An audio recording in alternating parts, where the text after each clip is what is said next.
I feel like my swag has just been catapulted to star status, to can't tell me nothing status. And it's all because of the dope pieces I collected on my trip to Ghana.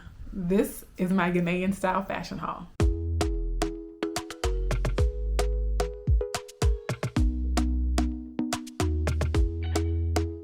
Talk to me nice, talk to me honestly. Look in my eyes, don't let it fall on me. Say you're a good guy, make me believe it.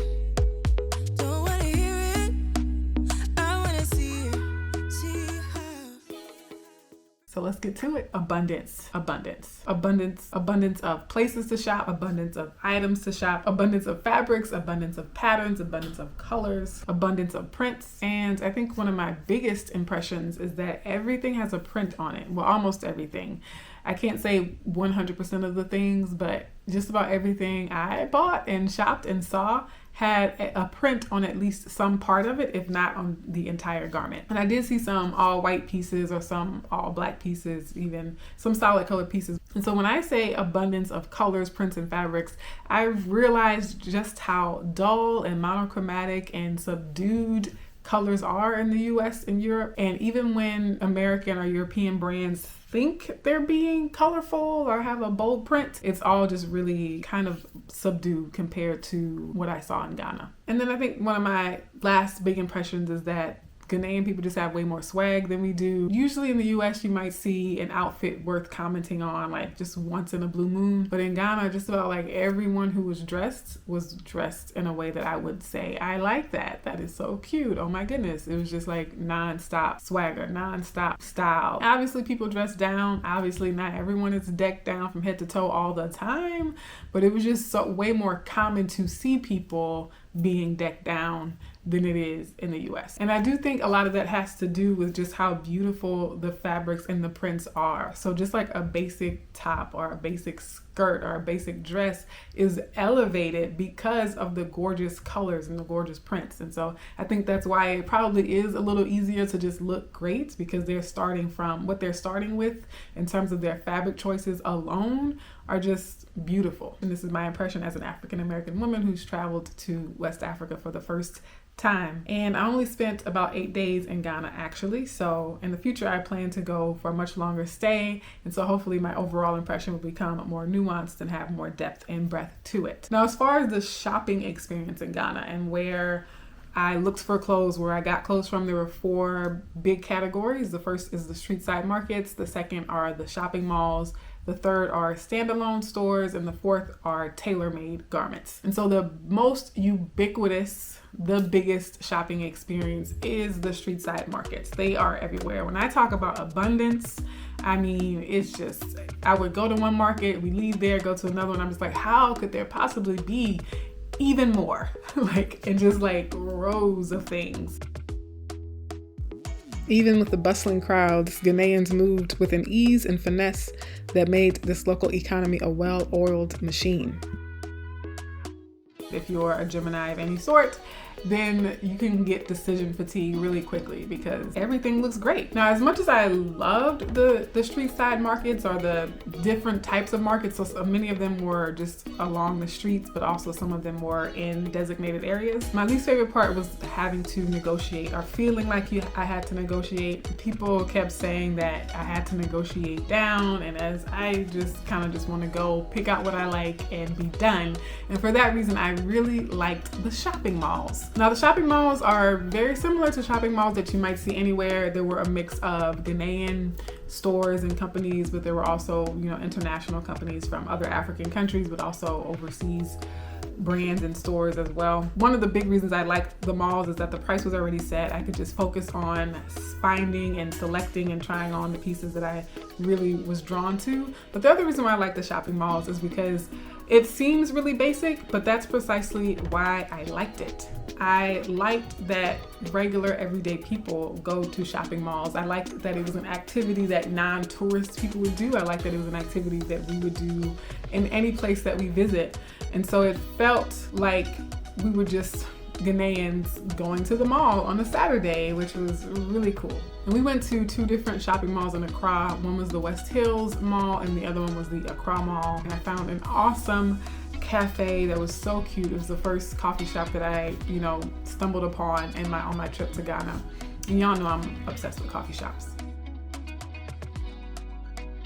The standalone stores, we didn't really do much shopping there. We did see some and go into 1 or 2, and they're basically what you would expect to see anywhere. There's a brand or a company that has a store where they sell merchandise. The 4th way that we got pieces from Ghana was from a tailor. So we had custom-made, handmade pieces. We had someone take our measurements. So our tailor was named Phillip, and I'll try to find some of his information and put it in the description box below. Now, as far as the specific pieces I got and how I choose to style them and the outfits I've created, I think it's really interesting to see how the Ghanaian pieces fit into my fashion sense, but also help my fashion style to evolve. I love the introduction of more prints and more colors for sure, but some things have remained the same about my personal style and my personal aesthetic and what I prefer for fit and comfort. And so one of them is that I have recently moved to looser fitting clothes, and so you can't really see it now, but the pants I'm wearing are a find that I got in Ghana, and they're billowy palazzo pants. And so a lot of the stuff I've been wearing has been looser fitting pieces, and I love it. I like it. It's really good.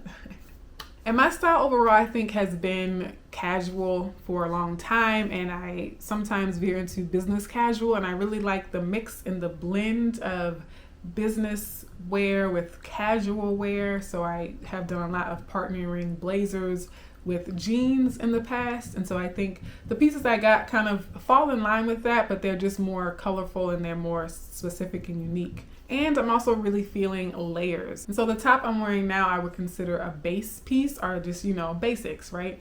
And so some of the basics I'm committed to right now are like just my straight black dress. The one I have now I call it semi-bodycon. It's not like super bodycon, but it's a great base piece that I can layer various tops or dresses or blazers over. And then of course solid tanks. I prefer, just plain black or white, but I got this navy one because it's so specific to a lot of the colors. A lot of the pieces I have include the color navy in them. And then also simple jeans and simple shorts. And my boots are a must. So currently I only have 1 pair of shoes, and those are the boots that I wore all throughout my trip to Ghana and that I wear every day with every outfit. I like it.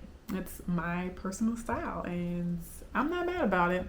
Even though they're not Ghanaian, I think they just work so well with my evolving style, and so I'll link to those in the description box as well. And one experience that I really appreciated was getting compliments on my boots and having people say, I like your trainers, because trainers is like more British, whereas in the United States, we just say shoes or boots or sneakers. But I do think that getting those compliments on my boots in Ghana sort of sealed the deal in terms of that being my go-to fashion choice. These Annabelle shirt dresses from Wooden are super versatile. I'd wear them open or semi-open over the solid black dress, open or semi-opened with jeans and shorts, and of course just by themselves, though the fabric is pretty thin. Talk to me nice, talk to me honestly, look in my eyes, don't let it. And it's the same concept with this men's button down that I got. I sometimes go with menswear because I'm tall, so sleeve length is often too short in women's tops. But men's tops are not always as flattering in the bust area. They don't fit as well in the waist area either. But since I plan to primarily wear this shirt open, the aspect of the fit is not as important. And having it oversized slightly is a style and comfort choice because it breathes and moves better. Say you're a good guy. Now my bottoms don't have as many styling options. Skirts, especially the long ones, large ones, are not as easy for everyday wear in the urban jungles that I've been frequenting, riding the bus or catching the train, and similar the wide leg palazzo style pants. But they are instant and automatic style. You automatically just look so fly and so originally fly. Make me believe it. Don't wanna hear it. I wanna see it. See how. Rewind when we rewind. And with some of my bottoms, I'm going complementary graphic tee, like my staple Harlem t-shirt here.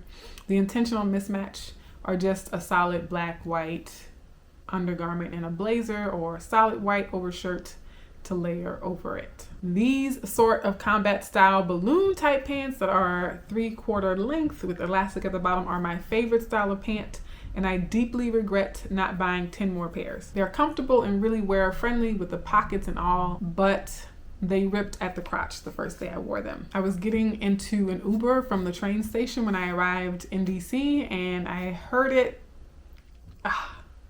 Nevertheless, I plan to have them repaired by adding a little bit of fabric at that spot and just patching them up basically, because they are way too cute to give up.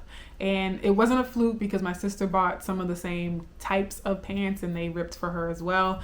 So again, definitely worth getting those pants and definitely worth repairing them to keep them, just because of how cute they are, and they are so unique. Like, I really want to find a pattern or some way to get more. So nice, we time. You, I know how to make me feel right. I can't help that this sweet talk. I'm already on my way. I'm pulling up, don't be late. I'm cutting through all the lanes. Sweet talk, you need to say less to me. Don't need for no flowers, babe. I specifically did not focus as much on jewelry and earrings, surprisingly, because a lot of people know me as a kind of earring connoisseur. But because I actually needed clothes, I actually needed like summer clothes, like warmer clothes, I really focused and prioritized on that. Especially since I already have so many earrings, I was like, let me get something to actually wear. But I did find a few pieces, specifically bracelets. So this is one kind of bracelet that I bought, and I like this one because it's made out of this, seems to be covered in this kind of leather material here, and it actually fits my wrist. And one thing that I've noticed change about my wardrobe since returning from Ghana is that my staple pieces and my statement pieces have started to merge. And so a lot of my staple pieces that I wear consistently, that I wear as my everyday, part of my everyday wardrobe, are also statement pieces. So as far as my big takeaways go, I think the biggest one is that I no longer want to spend money on American or European fashion brands. I will still use some American or European stores just for my base pieces, my basic pieces, like these tops. This is a Target tank top. If I'm gonna give my coins to an American or European brand, it's gonna be minimal coins. And for those of you who are watching from around the world, who are maybe not actually in Ghana, which is most of my audience, I think, I will link in the description box some of the brands that have online stores or contact information where they can like make custom pieces or have things shipped. I will do my best to gather that for the description box, but nothing beats actually going to Ghana yourself, which I highly recommend. And if you're interested in going to Ghana, then you want to stay tuned for my upcoming Ghanaian vlog. So this video was narrowly focused on the fashion and the wardrobe piece, but there is way more to talk about on this Ghana trip that I hope you stay tuned for. I mean, abundance, right? So it's not just an abundance of clothes. We had an abundance of memories, an abundance of experiences. We met an abundance of wonderful, beautiful people. And I can't wait to share with you all of the fun times, all of the transformative experiences we had in Ghana that I hope will inspire you to also visit the country someday. And if you're watching this before that video comes out, then you can check out one of my other videos. In the meantime, also be sure to subscribe and hit the notification bell so that you get notified when that new video comes out. And I'll see y'all soon. Much love. Mwah. Talk to me now.